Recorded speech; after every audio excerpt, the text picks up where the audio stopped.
الحمد لله وكفى وسلام على حبيبه المصطفى أما بعد فأعوذ بالله من الشيطان الرجيم بسم الله الرحمن الرحيم أفحسبتم أنما خلقناكم عبثا وأنكم إلينا لا ترجعون صدق الله مولانا العظيم۔ بارگاہ رسالت معاب صلی اللہ علیہ وسلم میں درود پاک کا ہدیہ پیش کریں۔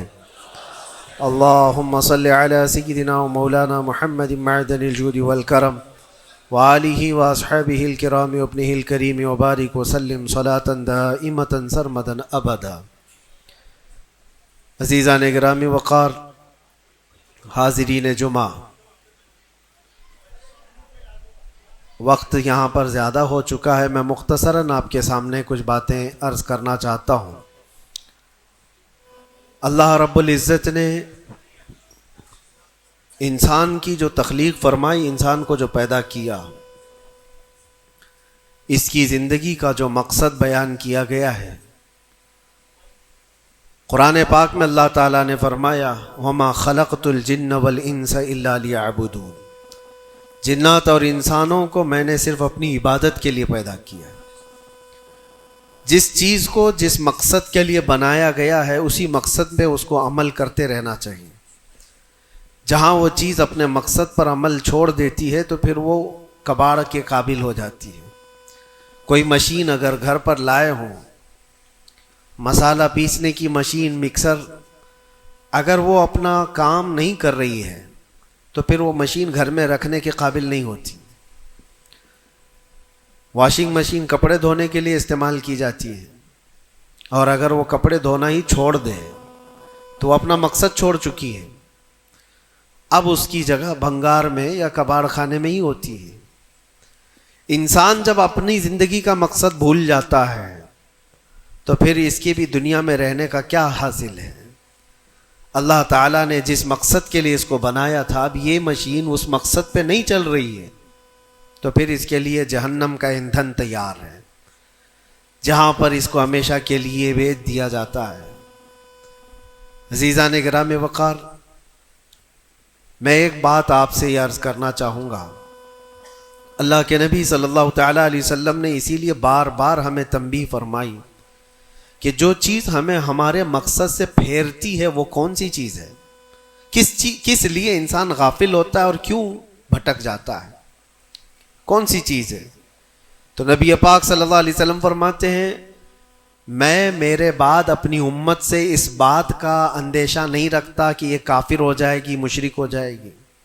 حضور فرماتے ہیں مجھے اس کا ڈر نہیں ہے کہ میری امت مشرک ہو جائے گی، کافر ہو جائے گی، لیکن اندیشہ اس بات کا ہے، ڈر اس بات کا ہے کہ تم پر دنیا پھیلا دی جائے گی اور تم دنیا سمیٹتے سمیٹتے اللہ رسول کو بھول جاؤ گے۔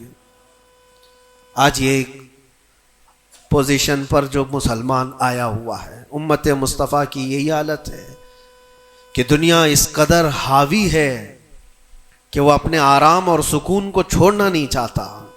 جو کمفرٹ زون میں جینے کا عادی ہو گیا ہے، اسے آج مشکلات کا سامنا کرنے کی ہمت نہیں ہے۔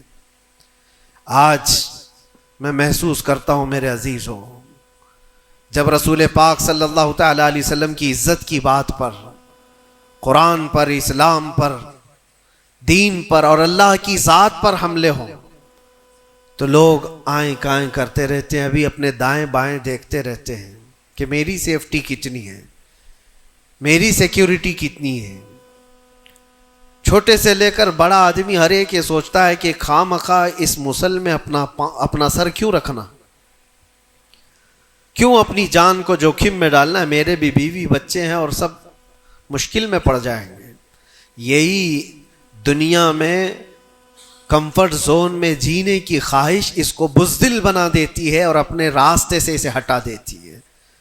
کبھی کبھار یہ بھی تو سوچا ہوتا کہ بیوی بچے اور گھر بار اور جائیداد اور بزنس صرف ہمارے نہیں، صحابہ کے بھی تھے، جو رسول پاک صلی اللہ تعالیٰ علیہ وسلم کے سچے غلام ہیں۔ ان کی بھی جائیدادیں تھیں، ان کے بھی مال و اولاد تھے، ان کی بھی بیوی بچے، لیکن کبھی عظمت مصطفیٰ اور دامن مصطفیٰ کے بیچ دنیا کی کسی چیز کو انہوں نے کبھی آنے نہیں دیا ہے۔ ہم ساری چیزوں کو پہلے مقدم رکھتے ہیں کہ کیا ہوگا. میرے عزیزو، ایک صحابی رسول کی بات اگر عرض کروں، ابو دہدہ، ایسے مالدار صحابی تھے جن کا باغیچہ پورے مدینے میں سب سے قیمتی باغیچہ تھا، سب سے قیمتی باغیچہ تھا، اور ان کے باغیچے کی کھجوریں سب سے مہنگی کھجوریں. ابو دہدہ کے باغیچے کی شہرت تھی مدینے میں. مسجد نبوی میں بیٹھے ہوئے تھے، حضور پاک صلی اللہ تعالی علیہ وسلم کے پاس ایک مسئلہ آیا تھا، ایک یہودی کا اور ایک مسلمان کا، ایک دوسرے صحابی کا. اس یہودی کے اور مسلمان صحابی کے درمیان جو مسئلہ وہ تھا ایک درخت کو لے کر کے، کھجور کے درخت وہ یہودی کے آنگن میں تھا جس کی کھجوریں اس صحابی کے گھر پہ گر جاتی تھی.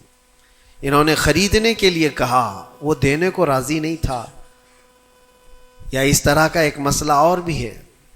اللہ کے نبی صلی اللہ تعالی علیہ وسلم نے رغبت دلائی، کوئی ہے جو یہ ایک درخت خرید کر کے میرے اس صحابی کو دے دے، اسے میں جنت کا باغیچہ دوں گا. تو اس وقت ابو دہدہ کھڑے ہوئے، کہا یا رسول اللہ صلی اللہ تعالی علیہ وسلم، میں سودا کروں گا اس یہودی سے. ایک ہی درخت تھا اس کے آنگن میں. اس سے کہا کہ کتنے میں تو یہ درخت بیچے گا؟ میرے نبی کی بات ہے، حضور کا فرمان ہے، میں خریدوں گا. اس نے کہا میں بیچنا نہیں چاہتا، اس کی قیمت، کیونکہ اسے پتا تھا ان کی کمزوری ہے. ابو دہدہ نے کہا کیا تجھے پتا ہے مدینے، اوالی مدینے میں ابو دہدہ کا باغیچہ؟ کہا اس کو کون نہیں سنا ہے، مدینے کا ہر بچہ جانتا ابو دہدہ کے باغیچے کی شہرت. کہا اگر میں وہ باغیچہ اس درخت کے بدلے دے دوں تو کیا تو یہ درخت مجھے دے گا؟ اس نے کہا یہودی نے، پاگل ہو گئے ہو، کیا بات کر رہے ہو؟ ایک درخت کے بدلے وہ اتنا قیمتی باغیچہ جس کی کھجوریں پورے مدینے میں مشہور ہوں. ابو دہدہ نے کہا اس باغیچے سے زیادہ قیمتی میرے مصطفیٰ کا فرمان ہے، میرے لیے نبی پاک کی عزت اور ان کی حرمت اس سے کئی زیادہ بڑھ کر کے ہے. اس یہودی نے کہا کون نہ کہے گا سودا، اگر تم صحیح میں مجھ سے مذاق نہیں کر رہے ہو تو ابھی میں یہ درخت دیا اور باغیچہ دو. ابو دہدہ نے کہا تو نے ابھی دیا، میں نے بھی یہیں سے دے دیا، باغیچہ بیچ دیا اور ساری چیزیں یہیں پر طے کر کے اپنے باغیچے پر آتے ہیں. باہر دروازے پر کھڑے ہیں باغیچے کے پھاٹک پر، ان کی بیوی ان کی بچے، گھر اندر بنا ہوا ہے باغیچے کے اندر جو ٹھنڈی حاصل کرنے کے لیے خوشنما، باغیچے کے اندر خوشنما محل بنا ہوا ہے. دروازے کے باہر سے ابو دہدہ پکارتے ہیں یا ام دہدہ، اپنی بیوی کو، باہر آ جاؤ، باہر آ جاؤ اپنے بچوں کو لے کر. بیوی نے کہا اتنی جلدی کیوں اس طرح سے بلا رہے ہو، کیا بات ہے، کیوں چیخ رہے ہو؟ ابو دہدہ نے کہا یہ باغیچہ بک گیا ہے، اب ہمارا نہیں ہے، باہر آ جاؤ. عورتیں کبھی کسی چیز کو دینے دیتی ہیں؟ گھر کی کوئی چیز بک جائے عورت راضی ہو جائے، لیکن وہ عورت عام عورت نہیں، رسول اللہ کی صحابیہ تھی. کہا اچھا ابو دہدہ یہ باغیچہ بک گیا ہے، میرا تم پر یقین ہے کہ بہت اچھا سودا کیا ہوگا، کیونکہ مدینے میں اس جیسا باغیچہ تو نہیں ہے. ابو دہدہ نے کہا تو سچ سمجھتی ہے میں نے بہت اچھا سودا کیا ہے. باہر آئی، یہ اندر نہیں گئے، اپنے بچے اور اپنی عورت کو لے کر باہر نکلے. ابو دہدہ سے پوچھتی ہے خاتون نے کتنے میں سودا کیا ہے، کتنے میں سودا کیا ہے؟ کہا بس وہ ایک درخت کے بدلے جو یہودی کے آنگن میں ہے میں نے یہ باغیچہ پورا اس کو دے دیا. عورت نے کہا ہاں ایسے کیسے، اتنا بڑا باغیچہ ایک درخت کے بدلے میں؟ کہا وہ تو بظاہر ایک درخت ہے لیکن اصل قیمت تو رسول اللہ کی زبان ہے. کہا اللہ کے نبی نے کیا فرمایا؟ کہا کہ ایک درخت جو اس یہودی کا خرید کر کے ایک صحابی کو دے دے میں اسے جنت کا باغیچہ دے دوں. ابو دہدہ نے جیسے یہ سنایا تو ام دہدہ کہتی ہیں ابو دہدہ تم نے کبھی میرا یقین نہیں توڑا، آج میں یہ کہتی ہوں یہ باغیچہ ہی کیا، حضور سے پوچھتے ہم سب بھی بکنے کو تیار ہیں. اللہ کے نبی صلی اللہ تعالی علیہ وسلم کی ذات پر یہ یقین کامل تھا، انہیں دنیا بیچ میں کبھی روک نہ سکی۔ ہمارے تو چھوٹی دکانیں ہمیں روک دیتی ہیں، ہمارے تو چھوٹے دروازے ہمیں روک دیتے ہیں۔ عزیزان گرامی وقار، اپنے مقصد حیات سے آدمی جب بھٹکتا ہے تو کون سی چیزیں جو اسے اٹریکٹ کرتی ہیں دنیا میں؟ یہ مال دولت۔ مجھے وہ بات یاد آتی ہے، صدیق اکبر رضی اللہ تعالیٰ عنہ حضور پاک صلی اللہ علیہ وسلم کے ساتھ بیٹھے ہیں۔ حضور پاک صلی اللہ تعالیٰ علیہ وسلم کے ہاتھ میں ایک پیالہ ہے جس میں شہد ہے، آپ اس کو نوش فرمانا چاہتے ہیں، منہ کے قریب لے گئے، اچانک آپ نے واپس رکھ دیا اور کسی چیز کو دھکا دے کر کے ہٹانے لگے، جیسے کوئی مکھیوں کو بھگاتا ہے، جبکہ نبی پاک صلی اللہ علیہ وسلم کے جسم کے قریب کبھی کوئی مکھی نہیں آتی، لیکن اندیکھی چیز کو آپ ہٹا رہے تھے۔ پھر تھوڑی دیر کے بعد پیالے کو اٹھایا، پھر تھوڑی دیر منہ کے قریب جاتے ہی واپس رکھ دیا، پھر کسی چیز کو دھکا دے کر نکال رہے تھے۔ تیسری مرتبہ پیالہ اٹھایا تو صحابہ نے دیکھا آپ کی آنکھوں سے آنسو روا ہیں، حضور پاک صلی اللہ تعالی علیہ وسلم کیا اشک بہ رہے ہیں۔ تو صحابہ نے پوچھا یہ کیا معاملہ ہے؟ حضور اکرم صلی اللہ تعالی علیہ وسلم فرماتے ہیں پہلی بار جب میں نے شہد کا پیالہ اٹھایا تو دنیا میرے پاس سج سنور کر کے آئی، تیار ہو کر آئی، اور کہا اے اللہ کے نبی میرا حسن و جمال آپ قبول کر لیں، ہر طرح کے حسینائیں آپ کے قدموں میں لا کر رکھ دوں گی، ہر طرح کا حسن آپ کے قدموں میں لا کر رکھ دوں گی۔ حضور فرماتے میں نے دھکا دے کر دور کیا کہ مجھے تیرے حسن و جمال کی ضرورت نہیں، دنیا چلی گئی۔ دوسری بار جب میں نے پیالہ اٹھایا تو دنیا پھر آئی میرے پاس اور پورے زر و جواہرات اور دولت کے انبار لے کر دنیا نے کہا اے اللہ کے نبی یہ قبول کر لیں، آپ کے قدموں میں سونے کے محلات اور جواہرات سجا دیے جائیں گے۔ حضور پاک صلی اللہ علیہ وسلم فرماتے میں نے اس کو بھی دھکا دے کر دور کیا، نہ تیرے حسن و جمال کی طرف میں رغبت کروں گا، نہ تیرے دولت و مال کی طرف، مجھے اس کی بھی حاجت نہیں۔ تیسری بار بہت امپورٹنٹ چیز میں عرض کر رہا ہوں، جو کہنا چاہتا ہوں توجہ سے سنیں۔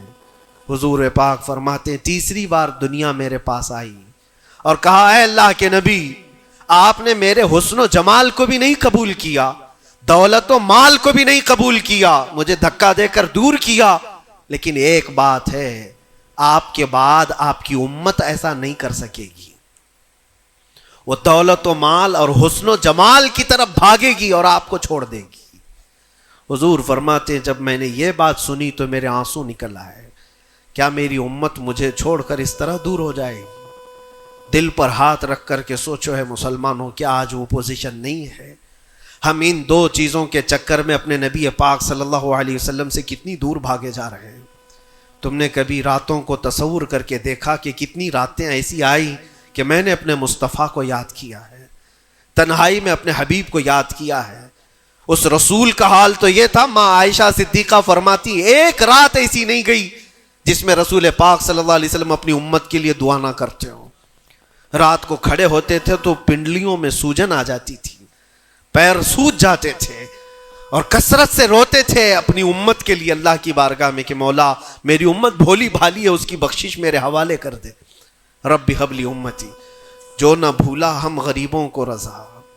اور آج امت کا حال یہ ہے کہ سال میں ایک بار میلاد کر کے ہم یہ سمجھتے ہیں حق ادا کر لیا، ہر دن ہر رات جو نبی پاک ہمیں یاد کرتے تھے تو ہم نے آج وہ کیا کر دیا ہے؟ یہی دو چیزیں ہیں جو انسان کو اپنے مقصد حیات سے ہٹاتی ہیں، اپنے راستے سے ہٹاتی ہیں، دولت اور شباب، یہ حسن و جمال۔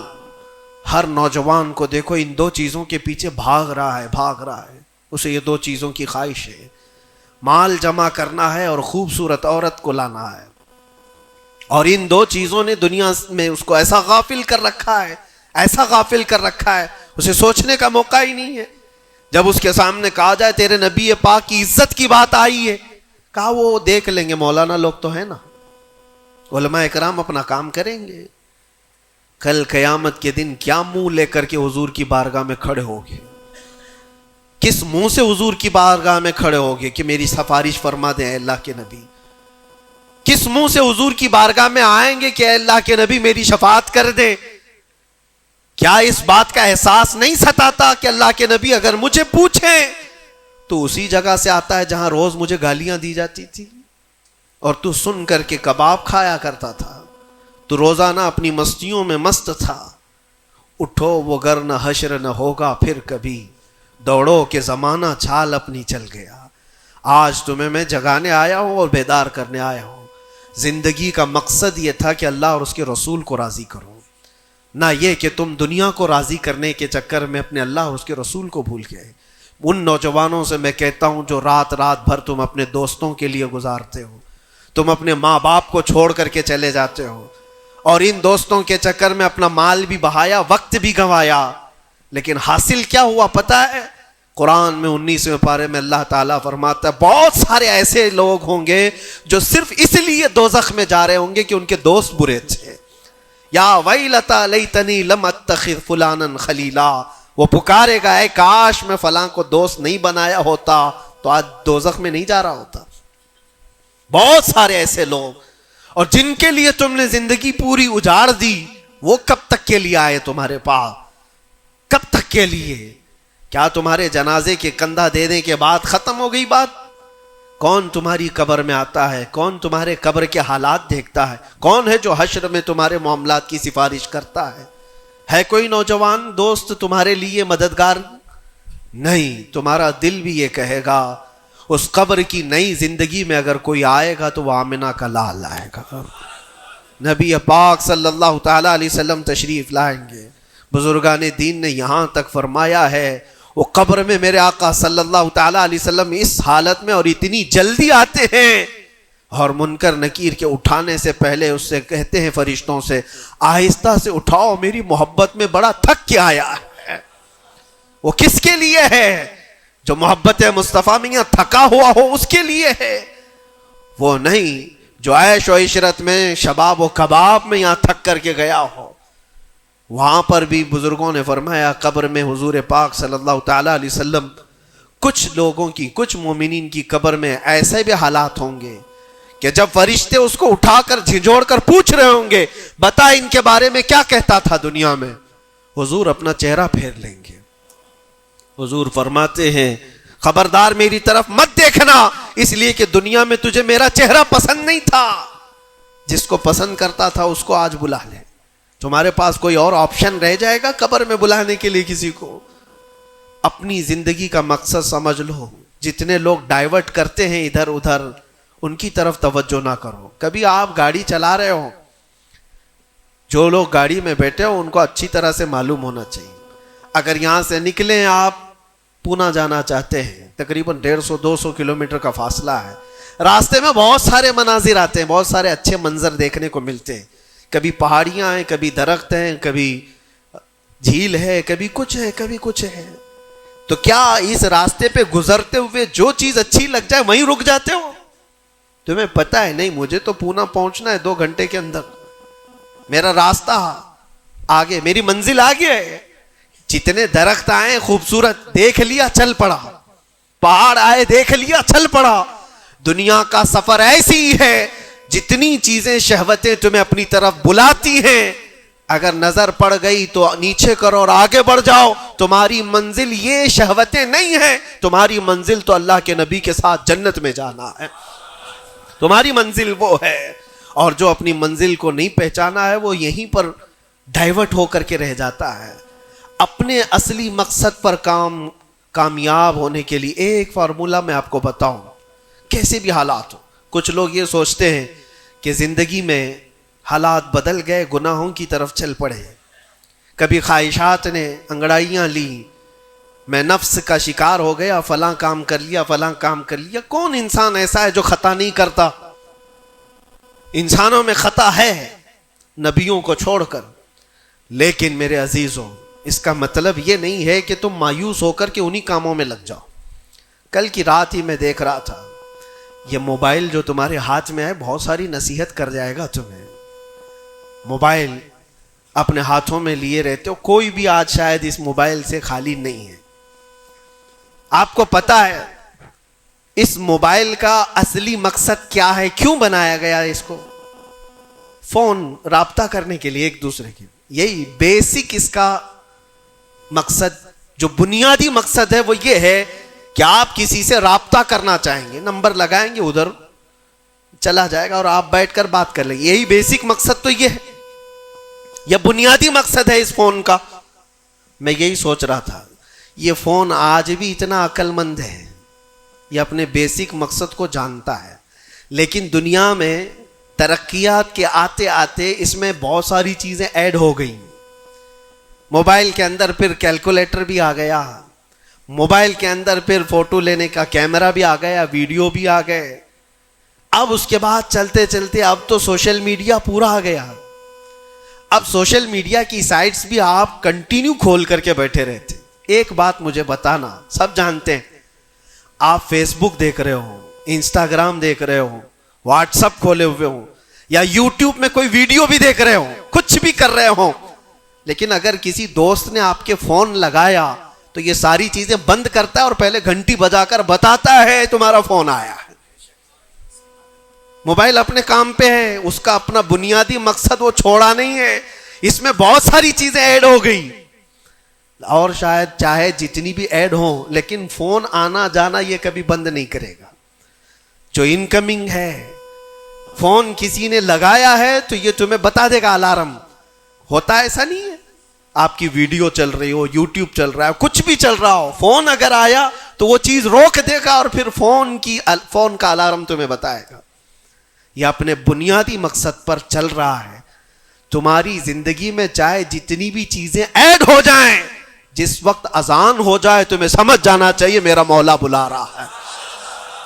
میرے اصلی مقصد کے لیے میں جو دنیا میں ہوں وہ اللہ کی عبادت کے لیے ہے. میرے رب کا فرمان، میرے رب کا اعلان آ چکا ہے، چھوڑو ساری چیزیں. جتنی بھی چیزیں ایڈ ہو جائیں اس چیز کو روکنا. اچھا، اور دوسری ایک چیز یہ بھی ہے اس موبائل کی، میں محسوس کر رہا تھا، یہ بہت اچھا ہے بیچارہ، یہ موبائل اپنے مقصد پر کامیاب ہے، اس لیے کہ اس کو کبھی کسی کے ہاتھ میں دو تو ہی گندا بنتا ہے. جب تک اس کو کوئی چلاتا نہیں ہے، تم چلاؤ گے، اندر گھسو گے، بہت ساری چیزوں میں داخل ہوتے رہو گے، پتہ نہیں کیا کیا کھولتے رہو گے، وہ سب چیزیں وہ کرتا چلا جائے گا. لیکن اس کو کہیں بستر پر پٹک کر کے چھوڑ دو، وہ کبھی گندگی نہیں کرتا. خود سے ایسے نہیں ہے کہ وہ ویڈیو کھول کے چالو ہو جائے گا. وہ موبائل خود سے کسی کو ویڈیو نہیں دکھاتا، خود سے کسی کو فوٹو نہیں دکھاتا، لیکن اس کو بستر پر ایسی پڑے رکھے رہو، وہ دوسری گندی چیزیں تو نہیں دکھائے گا جب تک تم ٹچ نہیں کرو گے، لیکن وہاں پڑے رہنے کے وقت بھی فون کسی کا آیا تب بھی بچ کے دکھائے گا. پتہ یہ چلتا ہے اس سے کہ دوسروں کے ہاتھ میں جاتا ہے اور کوئی دوسرا چلاتا ہے تب یہ بے حیائی دکھاتا ہے. تم اس بات کی اپنے آپ کی ذمہ داری لے لو، تم کسی کے ہاتھ کا کھلونا نہ بنو. دوست تمہارے ساتھ کھیلیں گے اور دنیا تمہارے ساتھ کھیلے گی. عیش و عشرت کی تمہاری خواہشات یہ سب دنیا ڈالتی ہے. اگر یہ ساری دنیا سے ہٹا کر اپنے آپ کو اللہ اس کے رسول کے سپرد کرو، دیکھو کبھی تمہاری زندگی میں تمہارے جسم سے بے حیائیاں نہیں آ سکتی، نہیں آئیں گی. یہ جسم اللہ، اس جسم کا مالک کون ہے؟ اللہ ہے. اور ہماری گردنوں کی اوپر اگر کسی کا حکم ہے تو وہ رسول اللہ کا ہے.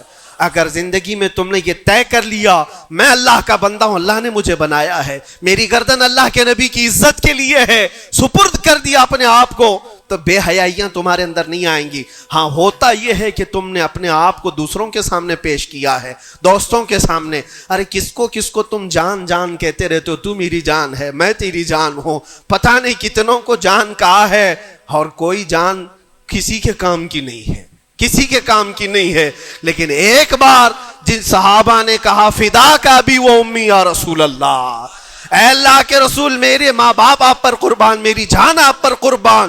یہاں دوست کو یا بیوی کو یا محبوبہ کو جان کہا تو بدلے میں اس نے پھوٹی کوڑی بھی نہیں دی ہے. زندگی میں سوائے دکھ اور غم کے کچھ نہیں ملا جان سے. لیکن مصطفیٰ کریم کو جس نے یہ کہا میری جان آپ کے حوالے ہے، اللہ کے نبی نے ان کو ذرے سے اٹھا کر کے آسمان کا تارا بنا دیا، ایک عرب نے آدمی کا بول بالا کر دیا، خاک کے ذروں کو ہمدوش سریا کر دیا، خود نہ تھے جو راہ پر اوروں کے ہادی بن گئے، کیا نظر تھی جس نے مردوں کو مسیحا کر دیا۔ نبی پاک صلی اللہ تعالیٰ علیہ وسلم کے حوالے اپنے آپ کو کر کے تو دیکھو، پھر تمہیں کہاں سے کہاں پہنچایا جائے گا۔ آج دنیا مجھے پہچانتی ہے تو میرے باپ کے نام سے نہیں، عظمت مصطفیٰ کے نام سے پہچانتی ہے، قدم مصطفیٰ کی برکت سے پہچانتی ہے۔ ہم کو اگر کسی نے اٹھایا ہے تو کسی کے باپ نے نہیں، کسی نیتا نے نہیں، میرا تعلق کسی سیاسی پارٹی سے نہیں ہے۔ میری آج عزت کوئی کرتا ہے تو اس لیے نہیں ہے کہ یہ سیاسی کوئی عہدہ رکھتا ہے، صرف اس لیے عزت کی جاتی ہے کہ نبی پاک کی عزت پر بات آتی ہے تو یہ اپنی آواز کو تو اٹھاتا ہے۔ جب تک بکے نہ تھے تو کوئی پوچھتا نہ تھا، یا رسول اللہ تم نے خرید کر ہمیں انمول کر دیا۔ اللہ کریم ہم سب کو اپنے مقصد حیات پر چلنے کی توفیق عطا فرمائے، ہماری زندگی کو با مقصد اور با عمل بنانا ہے۔ اللہ کریم کی بارگاہ میں دعا ہے کہ مولا مرنے سے پہلے وہ دن ہمیں دکھا، آنکھیں بند ہونے سے پہلے ایک بار اس حسین جمال جہاں آرا کی زیارت ہمیں نصیب فرما۔ وآخر دعوانا الحمدللہ رب العالمین۔ السلام۔